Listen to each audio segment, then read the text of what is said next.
آپ دیکھ رہے ہیں سٹی انڈیا نیوز چینل، حق کی آواز۔ السلام علیکم ناظرین، آپ سب کو سٹی انڈیا نیوز کی جانب سے یوم جمہوریہ کی مبارکباد۔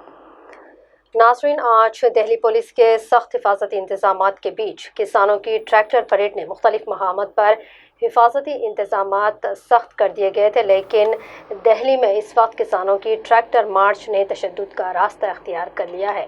پولیس کی جانب سے جگہ جگہ قائم کیے گئے بیریکیڈز توڑ کر کسان ٹریکٹر پریڈ کو لے کر آگے بڑھ گئے، اور اس سخت ترین سیکورٹی انتظامات کے کیے جانے کے باوجود بھی کئی مقامات پر پولیس اور سکھ کسانوں کے درمیان جھڑپیں ہوئی ہیں۔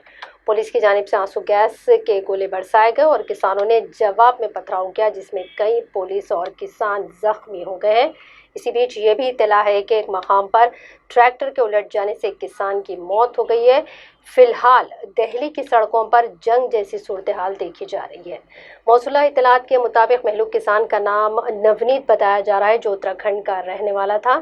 کسان تنظیم اس بات کا دعویٰ کر رہے ہیں کہ اس نوجوان کو پولیس نے گولی ماری ہے، لیکن ابھی یہ طے نہیں ہو پا رہا ہے کہ گولی آخر کس طرف سے چلائی گئی۔ نوجوان کسان کی موت کے بعد اس کی لاش کو سڑک پر رکھ کر بڑی تعداد میں کسان مظاہرہ کر رہے ہیں۔ مظاہرین کسان دعویٰ کر رہے ہیں کہ اس نوجوان کو پولیس نے سر میں گولی ماری ہے، لیکن ابھی اس کی تصدیق نہیں کی گئی ہے۔